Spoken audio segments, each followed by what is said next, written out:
कि रमज़ान की इन मुक़द्दस रातों में पूरी दुनिया के लिए आम तौर पर और ख़ुसूसन हिंदुस्तान के लिए जो हमारा पड़ोसी मुल्क है उसके लिए हम रातों को उठ के गिड़गिड़ाएं, दुआएं मांगें।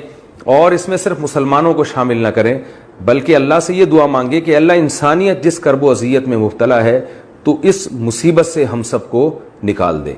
अल्लाह ताला से दुआ है कि जो कुछ कहा सुना अल्लाह ताला इसमें हमारे पड़ोसी मुल्क में या अल्लाह जो एक मौत का रक्स जारी है और लाशें सड़कों पे पड़ी हैं, या अल्लाह उनके लिए रहम फरमा और उनके लिए आसानी फरमा। हम इंसानियत के नाते उनकी हमदर्दी में तेरी बारगाह में दुआ मांग रहे हैं कि सतसाही वासी पठान जी, बड़े भाई, यही तो कमजोरी है। उसे चाहे परमेश्वर को हो, चाहे अल्लाह को हो, चाहे राम को हो, चाहे वाहिगुरु को हो, वो एक ही शक्ति है, एक ही पावर है। अज्ञानता के चलते लोग उसको पहचान नहीं पा रहे और भिन्न भिन्न नाम उसके धर लिए। अब ये मौलाना जी जो स्टेटमेंट दे रहे हैं, अब इनके भाव तो अच्छे हैं इनके मानवता के प्रति, लेकिन ज्ञान नहीं है।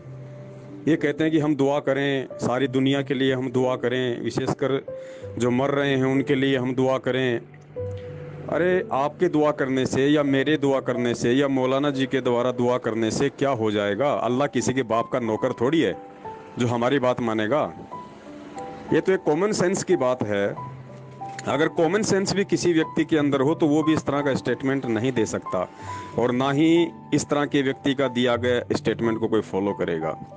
आप एक बात बताइए, अगर मैं खाना खाऊंगा तो मेरे बच्चे का पेट भर जाएगा क्या? मेरे पड़ोसी का पेट भर जाएगा क्या? नहीं भरेगा ना।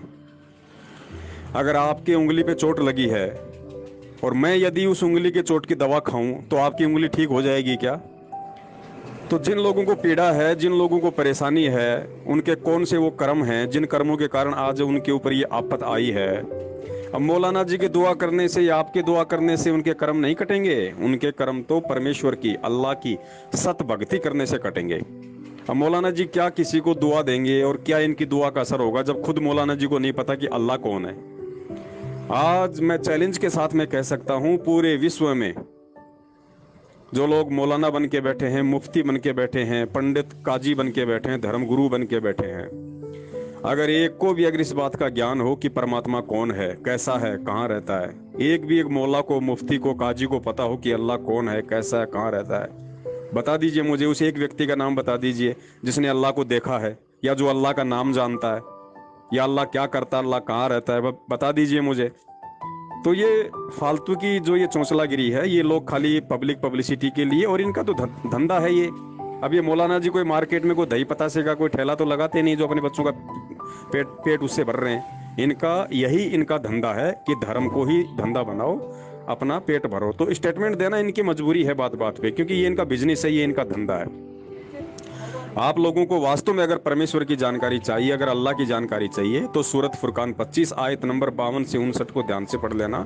58 और 59 आयत में साफ साफ लिखा है कि हे मोहम्मद, अगर तुझे उस अल्लाह अकबर की जानकारी चाहिए तो किसी बाखबर से जा पूछ, किसी इल्म वाले से पूछ, अर्थात कुरान शरीफ के ज्ञान देने वाले को। खुद अल्लाह का ज्ञान नहीं है, अल्लाह की जानकारी नहीं है, तभी तो वो बाखबर की तरफ संकेत कर रहा है। तो अल्लाह जो कुरान शरीफ का ज्ञान दे रहा है वो शैतान है भाई, वो काल है। हिंदू धर्म में उसको काल कहते हैं, वो दुर्गा का पति है। मुसलमान धर्म में उसको शैतान कह देते हैं, वो शैतान है। आज पूरा मुसलमान समाज शैतान की इबादत कर रहा है अल्लाह अकबर की जानकारी ना होने के चलते। और अल्लाह अकबर की जानकारी सिवाय बाखबर के पूरी विश्व में, पूरी दुनिया में, पूरी कायनात में कोई नहीं दे सकता, चाहे कितने ही पैर पीट पीट के रह जाओ।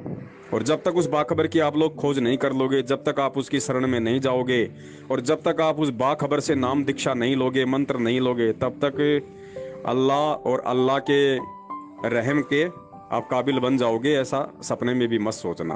और वो बाखबर पूरी सृष्टि में केवल संत रामपाल जी महाराज हैं। उनके सत्संग सुनिए, मालूम हो जाएगा। जो कुरान आपको 1400 साल से लेके आज तक कोई नहीं पढ़ा पाया, 2 घंटे में आपको उसका मर्म समझा देंगे कि कुरान कहना क्या चाहती है। तो मेरी प्रार्थना है आप जी से, आपने मुझे मैसेज किया है ये पर्सनली, तो इसलिए मैंने आपको ये बताने की कोशिश की है। मानना न मानना आपके ऊपर निर्भर करता है। सत साहिब, जय हो बंदी छोड़ की।